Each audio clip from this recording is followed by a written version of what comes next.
Our British Prime Minister Theresa May visited Nigeria on Wednesday for the second leg of her African tour. She took the opportunity to reaffirm the UK's plan to tackle modern-day slavery and curb illegal migration from Africa to Europe. Now, Serah Makka-Ugbabe, country director at One Campaign, joins us now to assess May's visit to Nigeria. Thank you so much for joining us on the show, Serah. Talking about her visit, of course, certain bilateral agreements have been signed so far on defense and, of course, security as well, and partnering on economic development.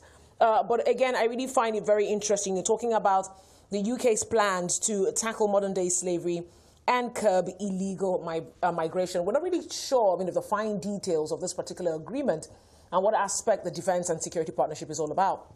But many say it is a step in the right direction. What do you make of this whole visit, Serah? Do you think it's just more talk, the whole Brexit campaign, or is there much more to this?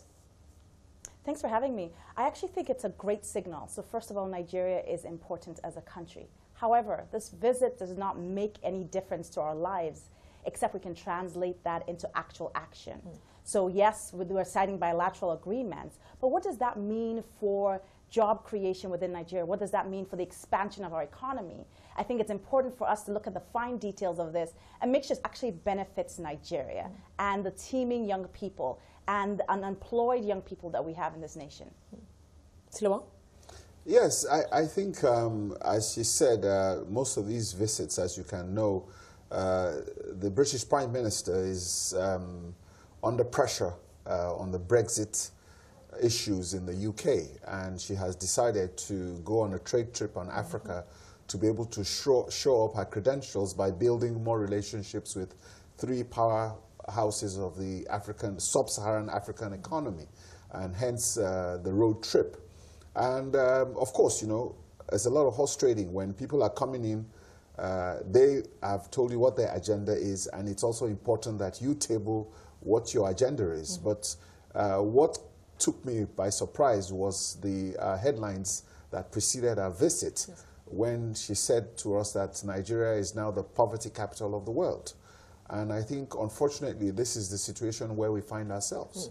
And if you're the poverty capital of the world, it's clear that these issues you're talking about, the social issues or the socio-economic issues of migrant people leaving this environment to be able to seek a better life in Europe at high risks, I think obviously increases. And the question is, how do we stem that tide? Sir, I really find what Silewa is saying right now pretty interesting. I mean, that was what really made the headlines, Nigeria being, of course, the poverty capital of the world. And I was hoping that, of course, discussions or any kind of agreement that's going to be signed was going to trail, along those lines. But what do you make of that statement? And what do you expect at the end of this visit, Serah?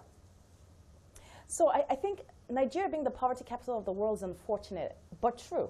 So we have about 200 million Nigerians living here. But how many of us are living above $1 a day? How many of us are living above $2 a day? We're seeing unemployment rates growing. We're seeing poverty rates deepening. So let's face the facts. We do need support. We need to make sure our economy grows to accommodate the quality of lives for Nigerians. But that's a headline that is catchy, but it doesn't end there. What are the next steps we do after that? How do we mitigate this issue? How do we ensure that our young people are not leaving the country in droves, finding a better life in other countries? And one of the things the guest said is, what is our agenda? We're entering into a political moment. Everyone has an agenda. Everyone's campaigning for office. But what is their agenda for ensuring that we grow our economy, aside from oil, into places like agriculture that we know creates jobs, into places like the service sector that we know creates jobs? What is our economy? What is our agenda, How do we expand our economy? That's the question we need the government and the private sector alike to address. And I know she met with the private sector titans in Nigeria. It's great. But we can't have trade agreements that are not inclusive.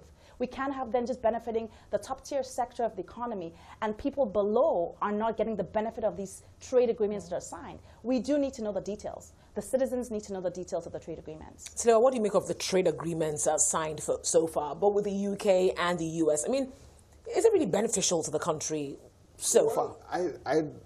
You have to understand what your terms of trades are, and you have to take a look at who your largest trading partners are overall. And traditionally, the UK has been a very major trade partner for Nigeria, obviously from the colonial legacy. And of course, it's a favorite investment destination for Nigerians. So there's a very strong link with the two countries. So it's just a question of how the UK enhances that trade with other incentives, products or services, and with the recent denomination of Naira with the UK Export-Import Bank to Nigeria, which they've dominated in Naira. Those are the sort of incentives you see they're trying to use to facilitate trade. Yes. On the Chinese side, you can see that the swaps are now there with the People's Bank of China, with the Naira Renminbi swap. So trade facilitation is very important, and UK is a very important trading partner with Nigeria. And it's important they also come in here to remind us that we're important and they do not take Nigeria for granted. You were talking about that trade. I want to ask this question. What do we really trade with these countries? I'm taking a look at our manufacturing sector. I was talking to a minister once and he said, look, when you're talking about intra-trade within African continent or even outside, you have to be producing something to begin with. Our manufacturing sector, it's been the same narrative over 2 decades now. You know, what do you make of it? Do you think anything really comes to a country like Nigeria that's heavily dependent on imported goods? So we really must fix our infrastructure. I mean, yes, we have gone up a few points on the doing business, ease of doing business factors, but not enough. We need to fix infrastructure like roads for transportation of these things we're trading. We need to fix our power. Agriculture products are things we trade. Our creative industry is giving us things to trade, quote unquote. The service sector is allowing us to enhance value for things we trade. But Nigerian entrepreneurs are disadvantaged because our infrastructure is poor, so it adds to the cost of doing business. So if any serious government that comes into this nation must focus on how do we level the playing field so our very sharp entrepreneurs, our young people looking for jobs are not penalized when they trade vis-a-vis other nations like the UK or France or other African nations who have better infrastructure. So yes, we do have things to trade, and we are growing things to trade. But I think that we're getting a disadvantage just being in Nigeria based on the infrastructure. Well, sorry, I'm going to have to end it on that note. It's really been interesting having you on the show, Serah Makka-Ugbabe. She's the country director at One Campaign. A very big thank you to my guest host, Liwa Adibajo, CEO of the CFG Advisories.